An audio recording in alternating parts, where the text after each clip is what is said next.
Bismillahirrahmanirrahim. Alhamdulillah rabbil alamin wal 'aqibatu lil muttaqin wa la 'udwana illa 'alal zalimin. Asyhadu an la ilaha illallah wa asyhadu anna Muhammadan 'abduhu wa rasuluh. Wassalatu wassalamu ala rasulillah alladzi ballagha risalah wa adda al-amanah wa kashafa al-ummah wa nasaha al-ummah wa ala alihi wa sahbihi wa mawalah wa amma ba'd. Kalian bahagia pengurusi surau serta penjaga kuasa surau, tuan-tuan imam, tuan-tuan bidan, tuan-tuan guru, para jamaah muslimin muslimat yang dirahmati Allah. Alhamdulillah, kita bersyukur pada Allah Ta'ala pada malam ini dapat bersama dalam pengajian kitab Mustika Hadis dalam bab nilai segala amal berdasarkan kepada niat.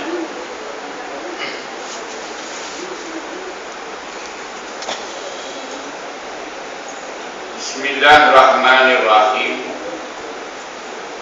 Ani bin Abbas radhiyallahu anhuma 'anil Nabi sallallahu alaihi wasallam fi ma yarwihi an rabbih ta'ala qala inna Allaha katabal hasanati was sayyi'at thumma bayyana dzalik faman hamma bihasanatin falam ya'malha katabaha Allahu 'indahu hasanatan kamilah wa in hamma biha fa'amilaha katabaha Allahu 'indahu 'ashara hasanatin ila 700 dha'f ila ad'afin katsirah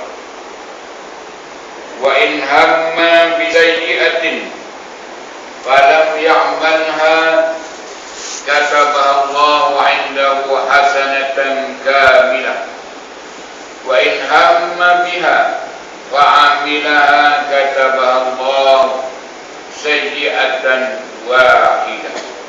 Rawahu Bukhari wa Muslim.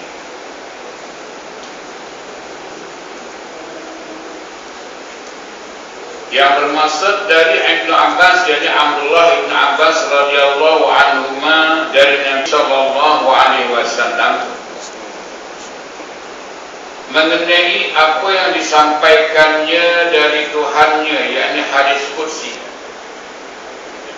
Sabdanya, sesungguhnya Allah Ta'ala telah menetapkan kebaikan dan kejahatan. Allah Subhanahu wa Ta'ala telah menetapkan kebaikan dan kejahatan. Kemudian ia menerangkan yang demikian, yakni kebaikan dan kejahatan itu, yaitu sesiapa yang tergerak hatinya hendak melakukan sesuatu kebaikan, kemudian ia tidak melakukannya, nescaya Allah menuliskan gerak hatinya hendak melakukan itu satu kebaikan yang sempurna di sisinya, selagi ia tidak berniat hendak meninggalkan membuatnya. Dan jika orang itu tergerak hatinya hendak melakukan sesuatu kebaikan lalu dilakukannya, nescaya Allah menuliskan kebaikan itu di sisinya dengan 10 hingga 700 kali ganda, bahkan sehingga sampai berganda-ganda banyaknya. Dan jika seorang hatinya hendak melakukan sesuatu kejahatan, kemudian ia tidak melakukannya kerana Allah, nescaya Allah tukarkan kejahatan yang tidak dilakukan kerananya itu menjadi satu kebaikan yang sempurna di sisinya. Dan jika tergerak hatinya hendak melakukan kejahatan itu, kemudian ia melakukannya, nescaya Allah menuliskannya satu kejahatan. Sadaqa Rasulullah sallallahu alaihi wasallam. Hadis yang diriwayatkan oleh Imam Al-Bukhari dan Imam Muslim. Maknanya hadis yang sahih, muttafaqun alaih. Ya, kalau dalam istilah hadisnya, kalau diriwayatkan oleh kedua-dua ini, Imam Bukhari dan Imam Muslim, dikatakan hadis yang muttafaq, ya, yang sepakat kedua-duanya yang sahih, ya, hadis tersebut. Baik, kita lihat dari sini Rasulullah SAW menjelaskan kepada kita kebaikan-kebaikan dan keburukan-keburukan yang dilakukan oleh hamba-Nya, oleh hamba Allah Subhanahu wa taala ini. Soal kebaikan dan kejahatan, boleh dikatakan semua orang suka kepada perkara-perkara yang baik dan bencikan perkara-perkara yang jahat. Itu tabi'i manusia. Ya, tak ada orang yang suka kepada yang jahat, benci kepada yang baik, melainkan dia itu jahat. Pasal dia jahat ni, dia tak suka dengan yang baik. Dia suka yang jahat, dia suka orang lain juga jahat. Kalau orang baik, dia suka yang baik. Tabi'inya, orang semua suka yang baik. Penyamun pun dia nak yang baik. Ya, kalau dia curi ayam pun, dia nak sembelih ayam, baca bismillah dulu. Itu maknanya penyamun yang baik. Dia tak jahat semua kan. Dia menyamun. Ya. Dia nak yang baik. Dan bencikan perkara-perkara yang jahat. Siapa pun benci perkara yang jahat. Kita ni nak menilai baik jahatnya, tanya diri sendiri. Kalau diri sendiri kata baik, baiklah dia. Kalau diri sendiri kata jahat, jahatlah dia. Tengok, nak tanya apa? Kalau tanya melalui nafsunya, semuanya baik belaka. Kalau tanya melalui akalnya, melalui ilmunya, insya-Allah dia tahu membezakan antara yang hak dengan yang batil, antara yang buruk dengan yang tidak baik tadi.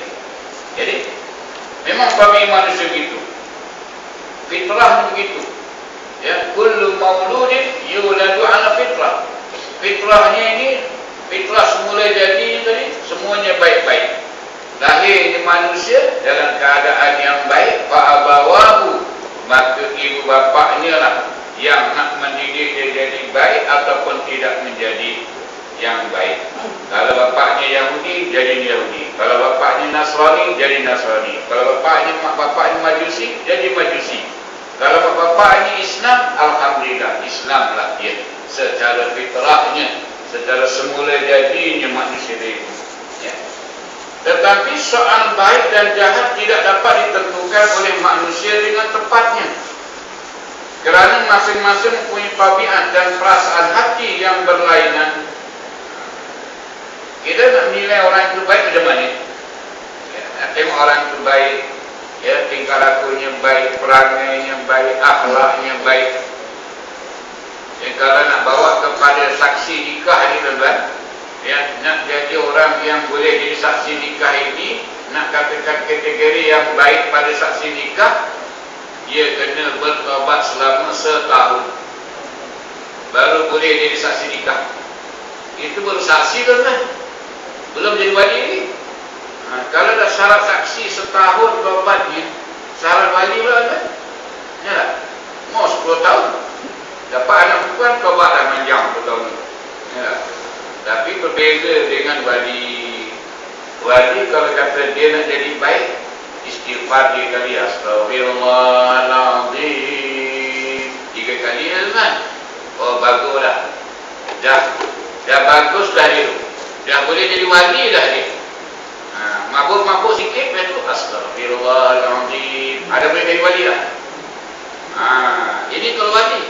Tetapi berbeza dengan saksi. Saksi, ya tak, kalau kita kata astagfirullahaladzim, tak jadi lagi. Dia kena setahun.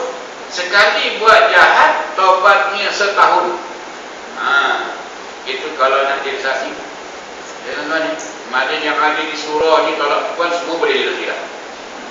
Ya, pasal apa? Dah tobat setahun dah. Datang surau, sembahyang berjamaah. Itu ciri-cirinya yang bertobat setahun. Kalau datang sekali cuti setahun belum lagi tuan-tuan. Itu belum cukup syarat nak jadi saksi. Kita jangan jaga tuan-tuan main. Ya, katakan nanti kalau nak nikah anak ke apa ke, jadi tengok ni boleh jadi saksi ni. Yang mana nak dipilih? Yang pakai kepiah ke yang berjanggut?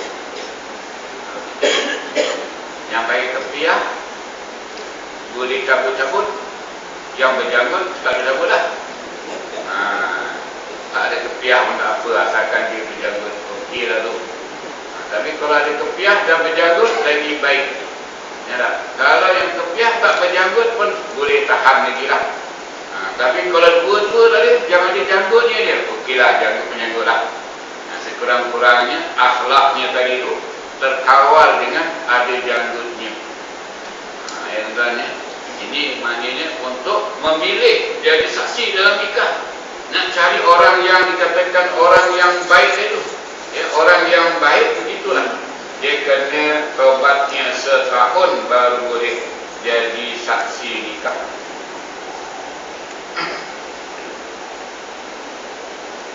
Kerana masing-masing punya tabiat dan perasaan hati yang berlainan, maka berlainan pula pertimbangan tentang perkara yang baik dan yang jahat itu. Jadi masing-masing kan ada tabiat sendiri, ada cita rasanya sendiri.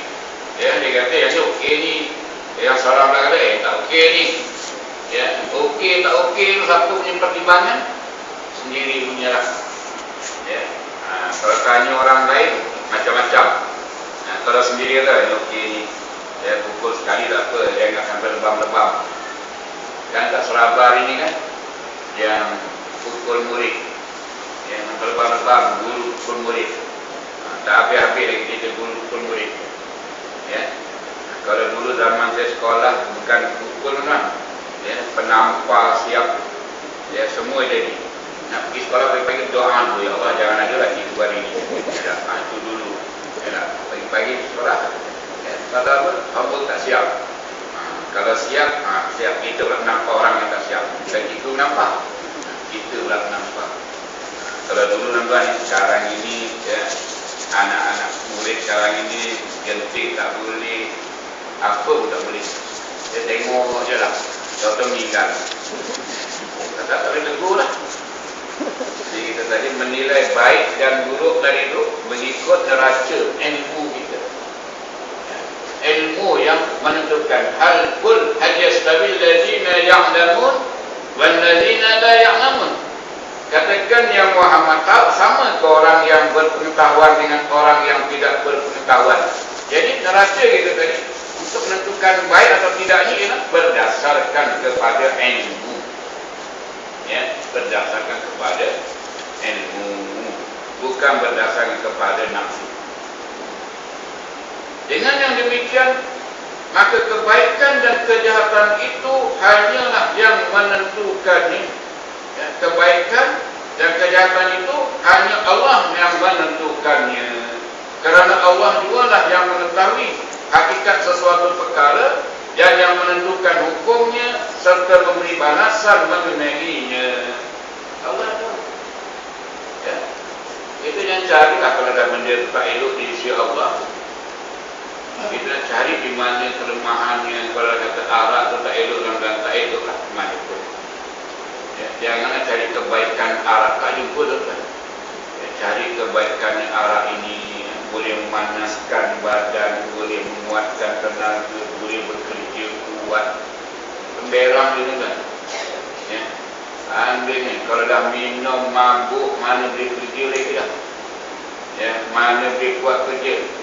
Ya, dulu kalau orang bendang ni, nak kerja kuat mesti kalau bulan puasa tak boleh puasa. Kalau puasa tak larat.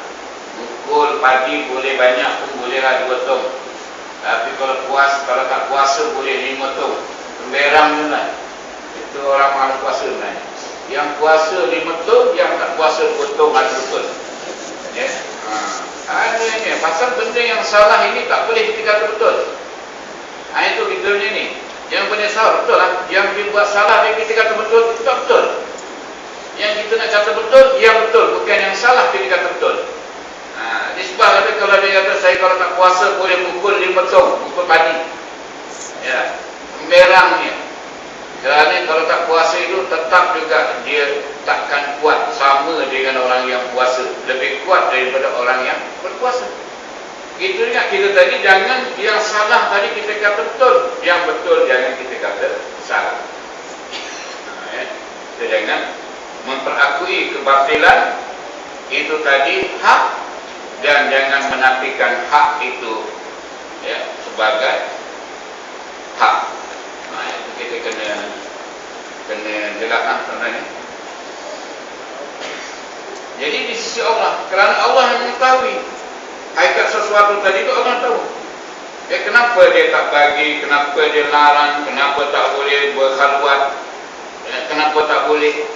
Yang mana antara yang dituntut oleh hak asasi manusia ini ialah menuntut, antaranya ialah nak supaya berkhalwat itu, akta atau penerima berkhalwat itu naklah dihapuskan.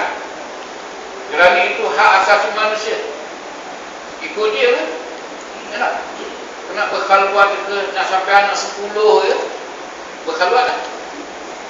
Jadi ini antara hak asasi manusia. Dia nak supaya akta dan undang-undang mengenai khalwat ini dihapuskan. Dan baru-baru ini pula dalam satu kawasan pejabat tu dia cerita, dia antara pembentang mengenai Islamofobia. Dia kata Islamofobia. Saya tanya yang fobia tu apa? Yang fobia tu, kalau kita tak suka Islam itu, orang itu fobia. Senang dia. Kenapa Islamofobia? Tak suka dengan hukum Allah Ta'ala, fobia lah tu. Dia fobia dengan Islam dia. Jadi dia cerita dalam perhimpunan semasa di mengenai hak asasi manusia ini, dia pembentang antaranya. Dia kata sekarang ini negara-negara Eropah sudah pun takut dengan negara-negara Islam.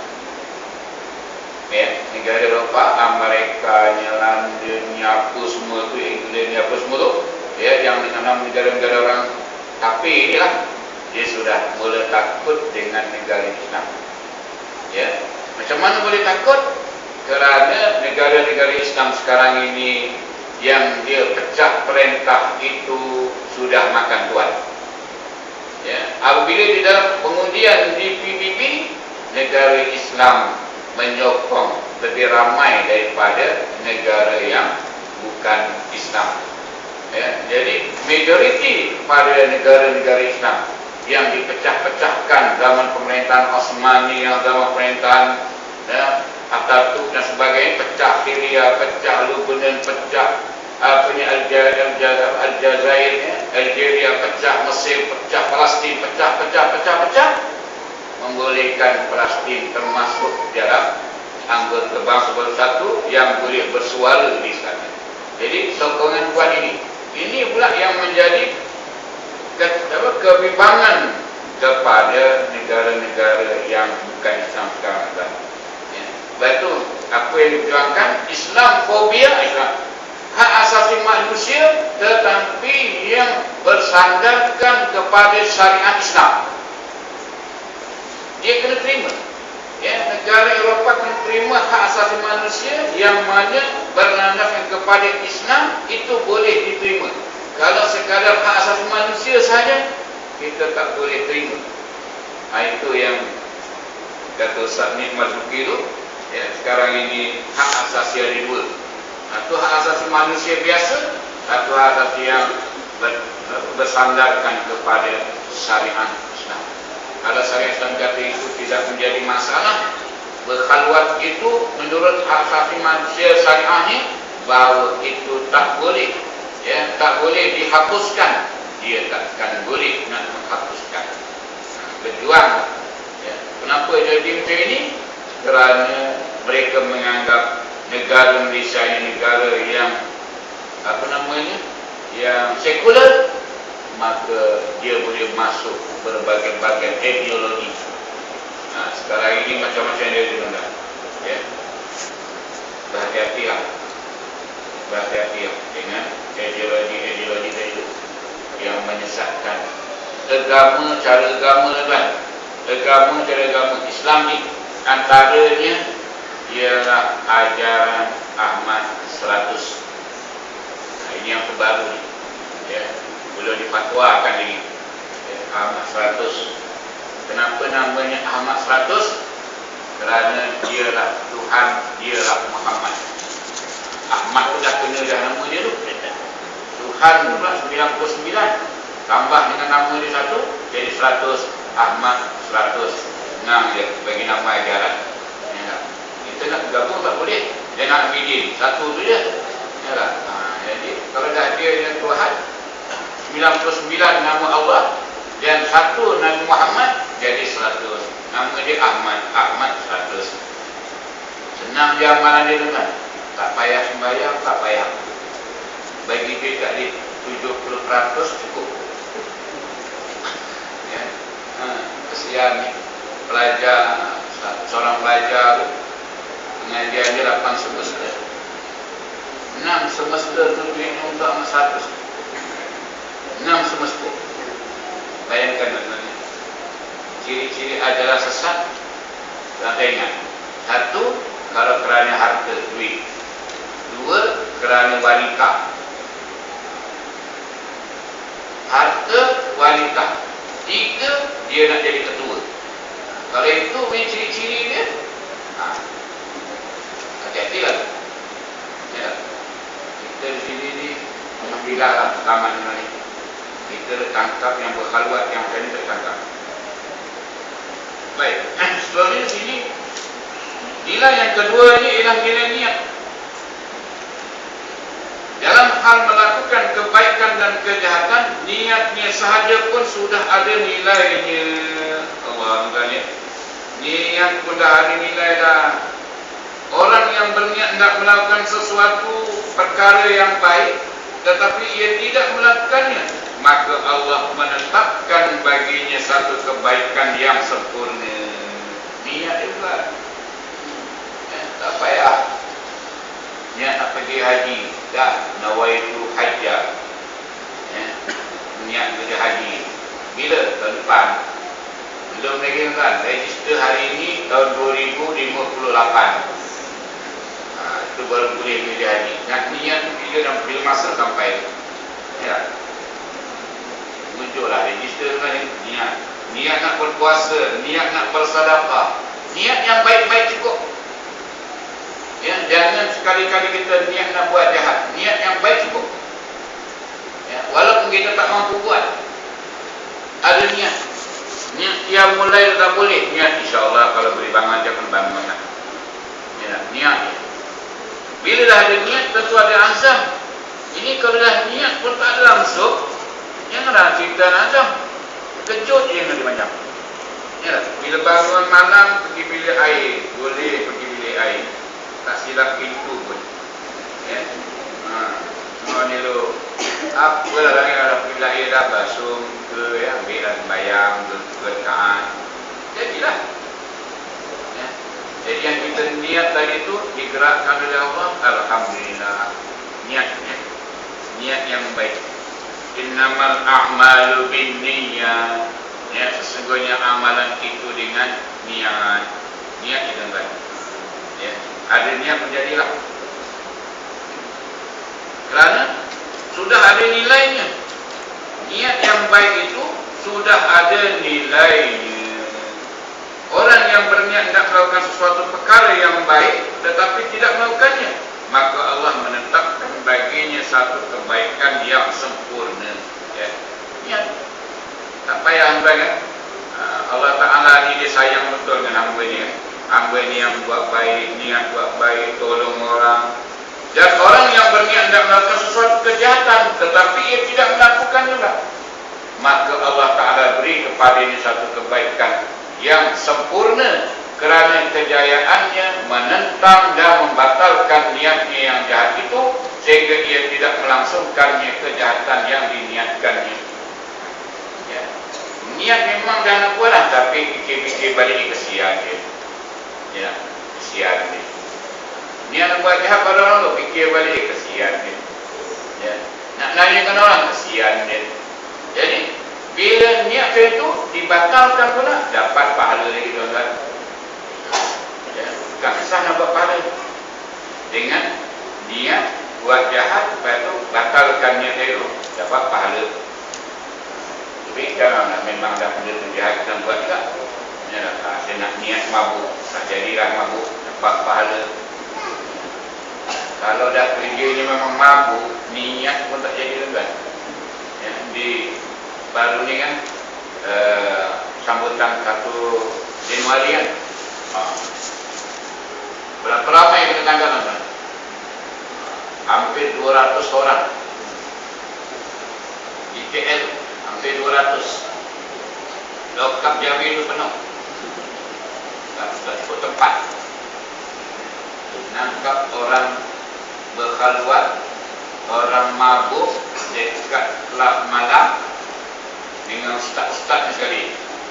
Masuk dalam kelab malam, ustaz-ustaz masuk kelab malam, kelab karaoke. Jadi masuk 4 orang, duduklah 4 orang ni, kat kursi sofa tu. Order FNN, order Coke, order Carlsberg, semua order tu. Dah order tak. Order pula Giaro 4 orang. Ni nak nangkap banyak dalam ni, nak tunggu. Panggil Giaro 4 orang. Sudah nak cerita ustaz kan, bila tempat ni Giaro 4 orang ni, yang perempuan ni yang datang bukan dia macam ustazah. Kita datang ke ustaz, tak ada masalah. Datang ni bertali gitu. Yang pakai parpen, bukan dia nak duduk yang sofa kosong tu dah, dia duduk celah-celah 4 orang ni. Itu yang kacau tu. Ya tak? Nak duduk celah-celah ni. Bahaya. Ada kawan tu, alangan panik tu.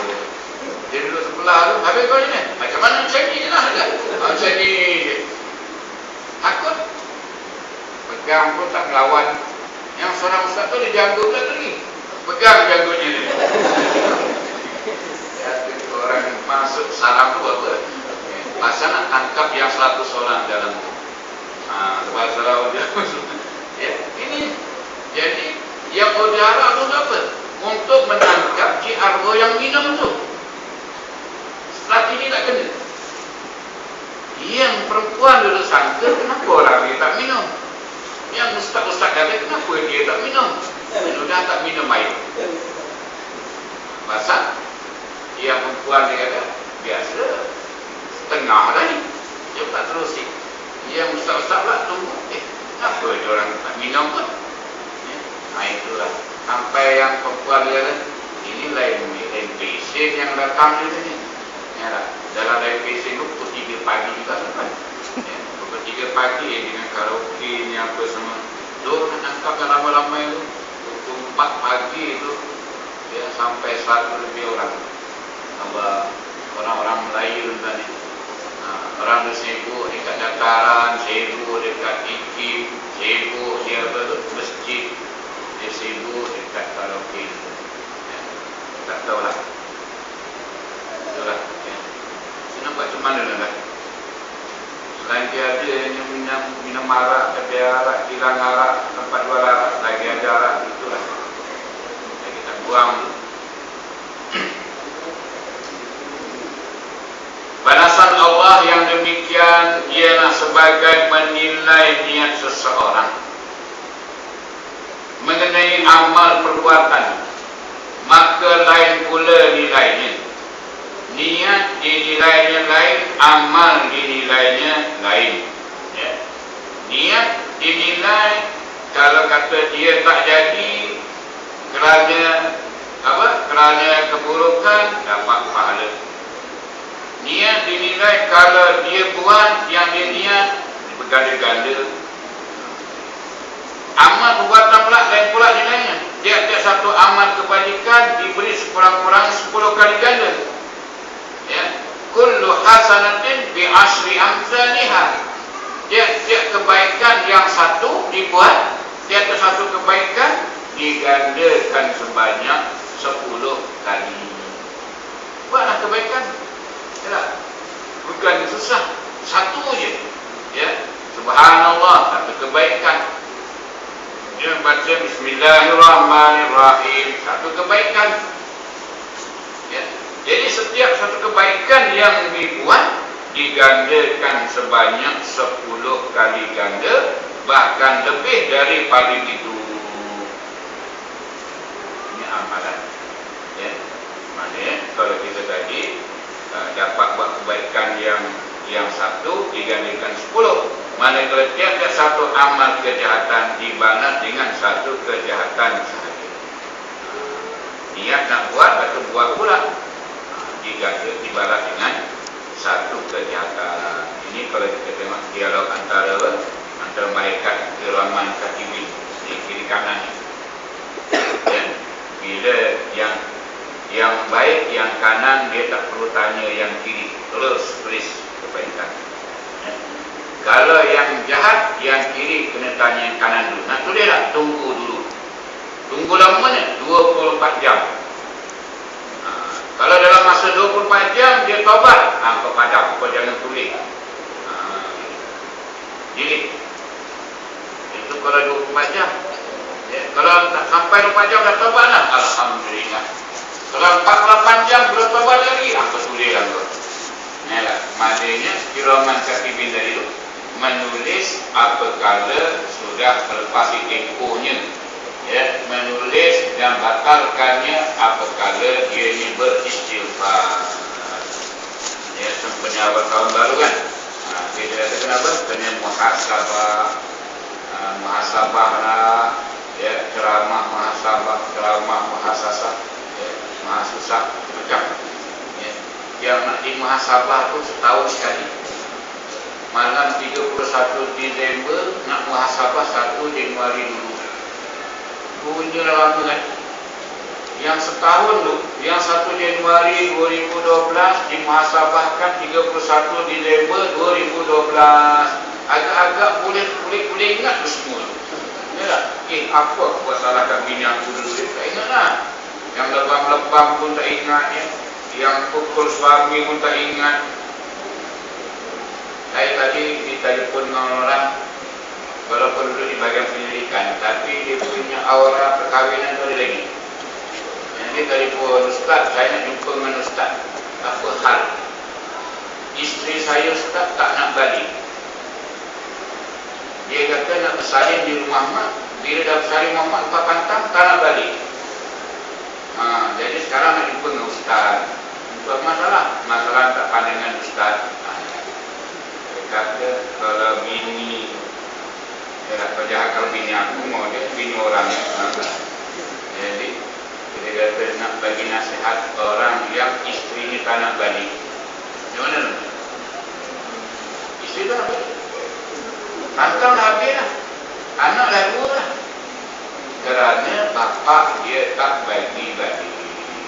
Bapak dia nak saman dia. Kalau kata kau tak ceraikan isteri kau bulan Maulud ini, dia nak saman anak menantu.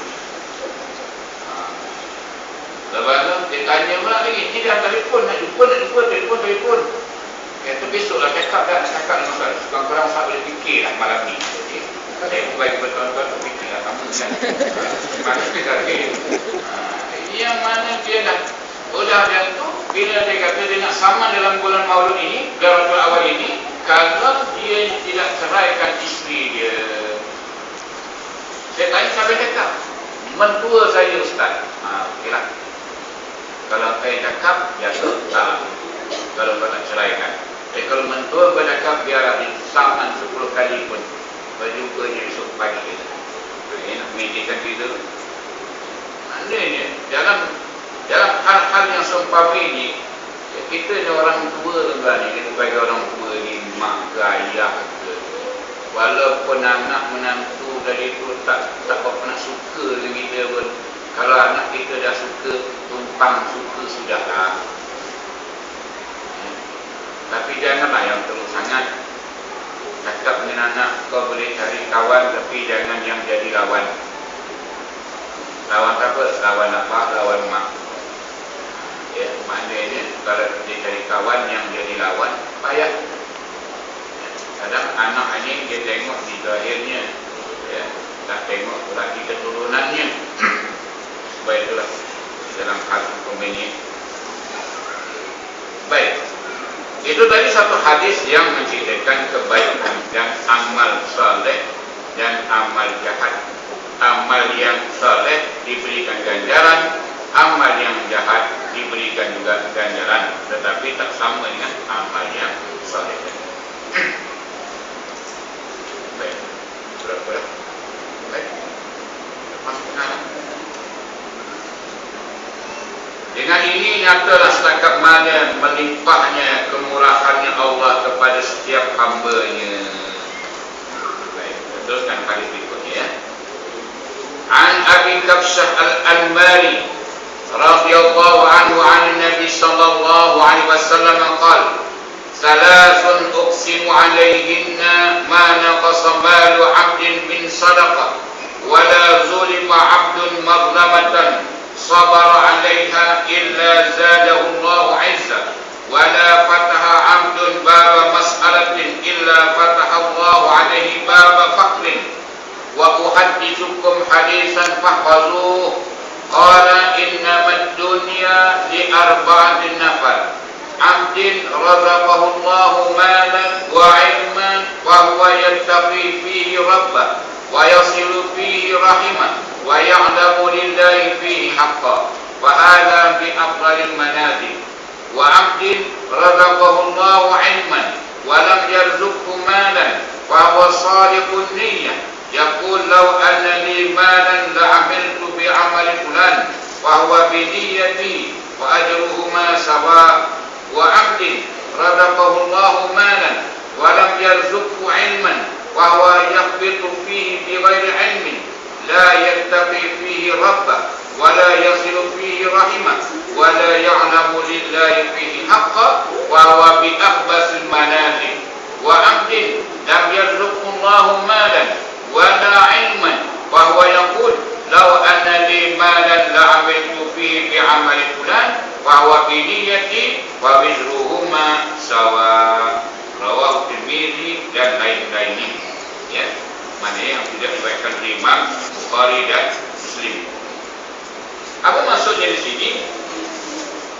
Dari Abu Kabsyah Al-Anmari radhiyallahu anhu dari Nabi sallallahu alaihi wasallam sabdanya, 3 perkara aku bersumpah menegaskan kebenarannya. 3 perkara aku bersumpah menegaskan kebenarannya. 3 perkara tadi, iaitu tiadalah berkurang harta seseorang dengan sebab dikeluarkan sedekahnya. Ya, pertamanya tiada kurang harta seseorang apabila dikeluarkan sedekahnya, zakatnya, dermanya, tak kurang.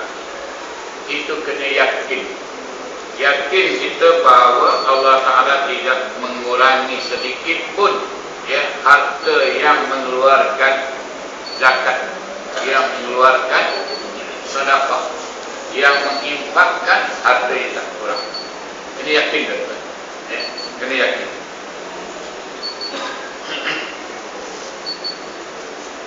Ada? Belum lagi. Dan tiadalah seorang itu dizalimi dengan sesuatu kezaliman yang ianya bersabar menanggungnya, melainkan Allah menambahkan dia dengan kemuliaan. Ini yang kedua pula. Seseorang yang dizalimi ya dengan suatu kezaliman yang ia bersabar menanggungnya, sabar dia dengan kezaliman dia. Ya, dengan yang dizalimi dia tak kuat pun dia sabar. Ya, dia sabar.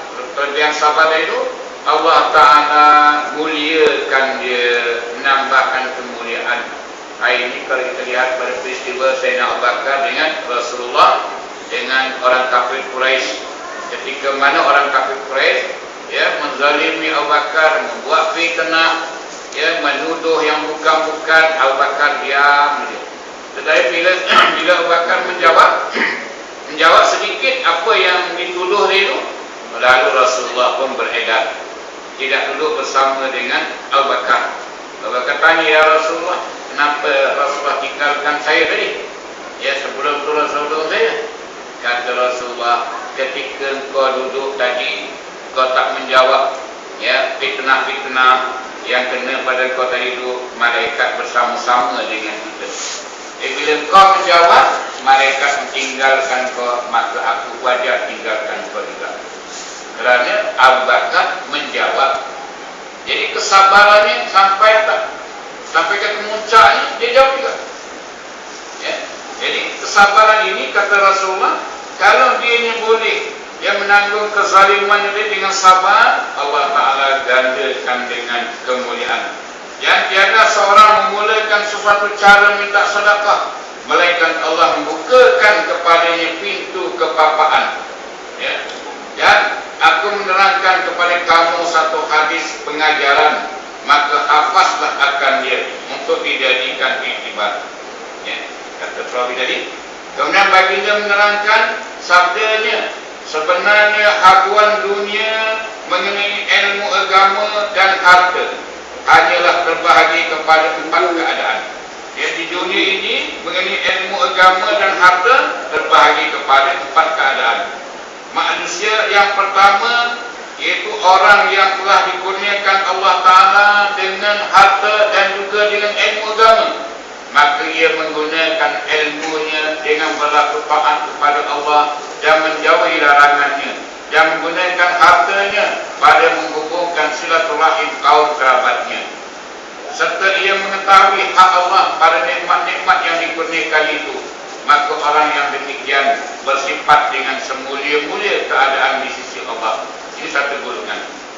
Dan yang keduanya, orang yang telah dikurniakan Allah dengan ilmu agama sahaja, tidak dikurniakan dengan harta, serta ia berkata dengan niatnya yang benar, kalaulah aku ada harta, sudah tentu aku akan lakukan apa yang dilakukan oleh si Anu yang dermawan itu.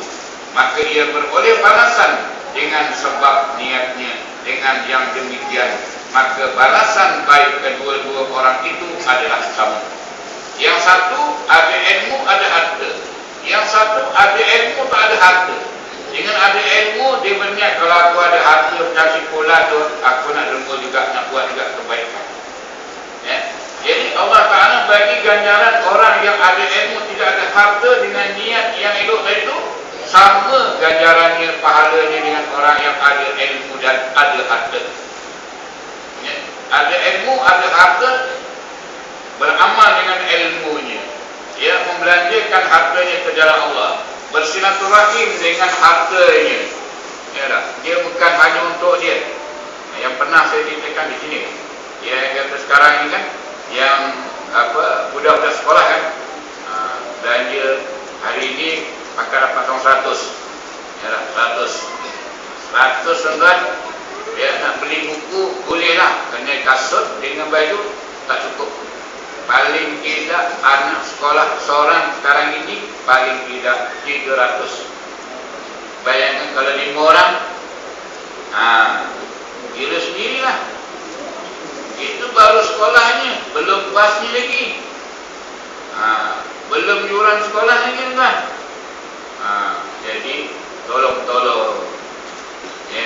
saya pernah selamatkan perkara ini. Bila saya tengok budak pejabat itu, siap berapa kabel ni? Katanya Ustaz, 1000 adalah ni setiap bulan ni bonus habis lah. Bonus habis, di sekolah pun habis. Jadi kita tadi kalau kita boleh tolong, apa yang kita boleh tolong, kita tolonglah meringankan sedikit. Anak-anak sekolah kan, boleh tolong bayar bas sekolah pun jadilah. Cakap ni driver bas, saya bayar sebulan-bulan ni, budak-budak naik cuma semua ni. Itu betul. Yang senang belikan bas, ke bawah je bas, tak payah apa kena dekat. Susah. banyak. Salim, beli bas mini tu, angkut anak-anak orang yang tak mampu bayar tu. Ya, kalau sebulan seorang RM80, kalau 4 orang dah berapa dah? Ya tak? Ini kita tadi nak membelanjakan harta yang tak tahu nak buat apa. Saya ditelefon dengan seorang, dia ajak bermesyuarat nak belanjakan duit untuk surau dan masjid. Wah, ini ada idea malam ini, besok saya cakap beli bas sekolah lah lagi bagus. Ya tak? Untuk angkut budak-budak sekolah. Dia tak banyak, dia ada 400,000. Dia ada ustaz, nak ajak ustaz mesyuarat. Nak panggil mesyuarat mahal, nak bagikan duit 400,000. Pada saya kan, dah ustaz dia. Jadi saya nak cadangan dia tentulah. Ya, supaya masjid atau surau tadi beli bas. Berapa harga bas tu? Ada 100,000. 100,000. 50,000 kan? Belilah bas mini. Ya, yang pentingnya surau dan masjid boleh gunakan duit tadi untuk manfaat. Dia tanya saya, dia kata macam mana nak memanfaatkan duit? Dia kata perpustakaan dah tak manfaat dah Ustaz. Orang tak nak pergi perpustakaan, orang nak pergi cyber cafe. Habis nak buat macam mana? Itu Ustaz fikirkan. Kenapa? Dia fikir dia fikir macam mana nak membelanjakan duit 400,000. Nak bagi 400,000 mana mesyuarat? Tak payah, bagi kat saya pandai dia tu kan. Sampai itu lagi mesyuarat apa. Bagi kat saya sudah pandai dia tu. Jadi dengan kita tadi kata Rasulullah, ya, yang disebutkan ni, kalau dia tadi dapat ilmu, ada ilmu, kemudian dia ada harta, dia gunakan ilmu dan harta. Kalau dia ada ilmu, tidak ada harta, tetapi dengan ilmu dia boleh dapat harta, dia berazam kalau aku kaya kena banyak juga. Ya, itu dia punya niat ni. Yang kedua itu, maka ia beroleh balasan dengan sebabnya ni. Dengan yang demikian, maka balasan baik kedua-dua orang itu ada sama. Dan golongan ketiga pula, orang yang telah dikurniakan Allah harta dan tidak dikurniakan ilmu pengetahuan agama, maka ia menyalahgunakan hartanya dengan tidak berdasarkan ilmunya. Ia tidak memelihara dirinya dengan harta itu dari azab Tuhan, dan ia juga tidak menggunakan hartanya itu untuk silaturahim, dan tidak pula mengetahui akan hak Allah pada hartanya itu, maka orang yang demikian bersifat dengan seburuk-buruk keadaan. Ini pula, ada harta banyak, tak ada ilmu. Dia harta banyak, dia bazir, dia enjoy, ya. Tak tahulah orang dia banyak. Semua terasa dia boleh bagi. Ya, buat rumah sorang-sorang dulu kat puncak, bukan puncak alam dan puncak lain. Ya, tak? Buat rumah duduk atas bukit sorang-sorang, tak bercampur dengan orang. Ya. Dan kan dia ni orang yang berharta, dan dia ni pula tak payah pakai security. Ya, orang yang buat rumah tinggi-tinggi ni harta banyak, ya, tetapi membazirnya juga banyak. Kita tak boleh tuan-tuan nak cakap, ya, tuan ni buat apa lah, dia banyak yang bazir ni. Dia kata, biar aku, kaki aku lah. Kita kata apa? Tak boleh. Orang yang harta banyak ni, kita tak boleh nak kata apa-apa. Ya, harta banyak, jadi banyak. Ya, kita kata sedekah lah sikit. Dah malas sedekah apa? Ada dia jawapan ni. Ya, jadi, kalau orang yang ada ilmu, dia fikir balik. Ada ilmu, ada harta. Itu yang sebaik-baik. Ya. Kalau kita kata ada harta yang syukur, sekarang alhamdulillah tuan-tuan ni, banyak hartawan ya, yang membayar zakat di wilayah 402 juta setahun. Di wilayah zakat sekarang ini kan, orang hartawan, orang dermawan ni yang banyak harta ni bayar zakat 402 juta. Ya. Banyak ni. Tahun sudah 360 juta, tahun ini 402 juta. Kemana banyak orang bayar zakat, alhamdulillah ya tuan-tuan ni. Jadi kita tadi kalau boleh dia itulah yang ada harta, ya, ada harta dan yang gunakan untuk silaturahim, ya, tolong sana adik-beradik, tolong sini yang susah, ya, tolonglah dia banyak. Ya, kalau duit dah jadi macam daun kelapa, daun pokok, gugur, nak buat apa lagi duit? makan habis-habis makan roti. Ijah mengenai situ pula lagi. Boleh makan? Enggak. Boleh. Nak buat rumah. Mula besar dan tak boleh lagi. Itu nak boleh lah. Makan tanah darah tinggi sini kecil manis. Tanah jantung tak payah. Dekatkan dia itu. Hantar nombor 58. 12 orang 3 rumah saya itu. Lambat. Saya. Ini nak sedekah pun kita bersama ni. Tiap minggu hari Jumaat sedekah. Dia masjid wilayah al-masjid. Kamu dia tinggal. Dia sedekah 1,200. 1,200 bulan. $1,200. Sekali buka-buka depan, dia pun tengok, tak. Ini orang mana Ustaz 1,200 ni? $1,200, Masya Allah. Mana 12 keping lah. 100 ya, 12 keping. Lagi dia 12 keping, benda. Masuk datang masjid. Nak carikan duduk payah juga. Dan yang keempatnya, orang yang tidak dikurniakan oleh Allah Ta'ala dengan harta, yang tidak juga dengan ilmu agama.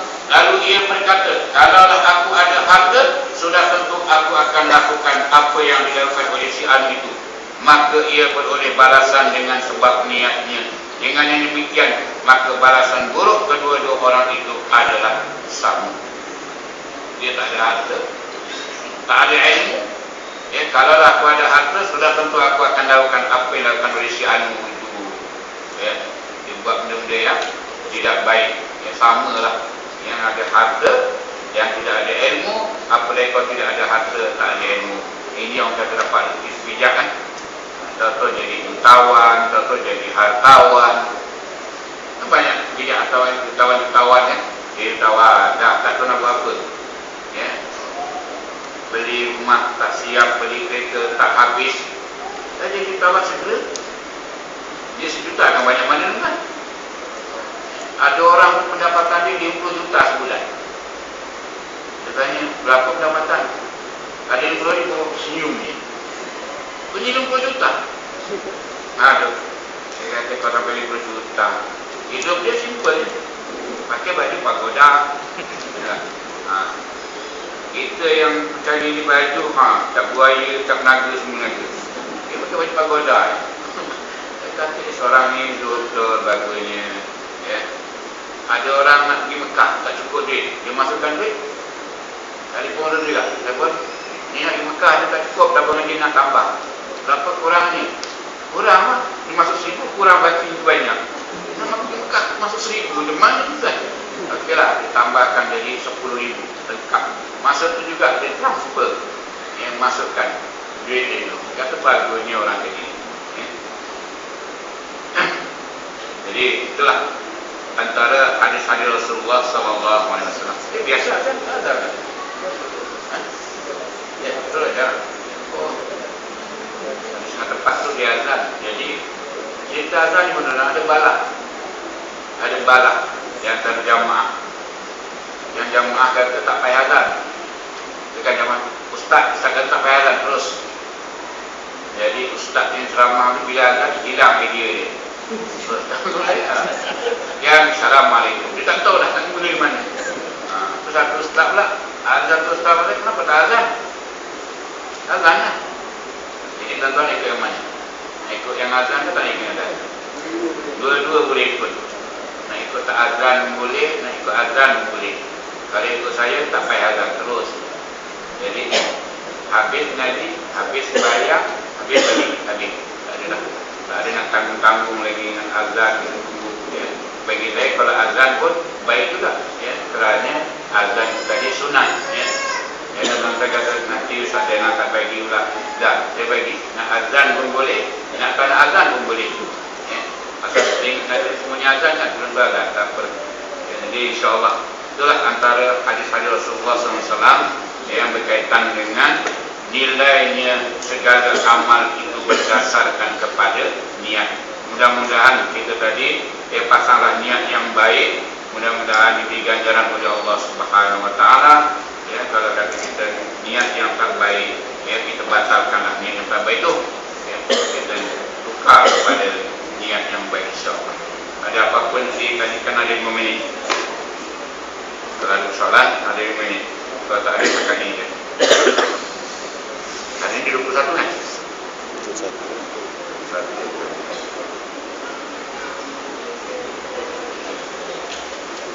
Tak ada ya? Alhamdulillah. Mudah-mudahan dapat faham.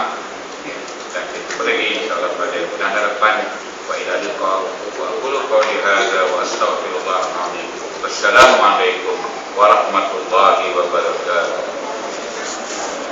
A'udzu billahi minasyaitonir rajim.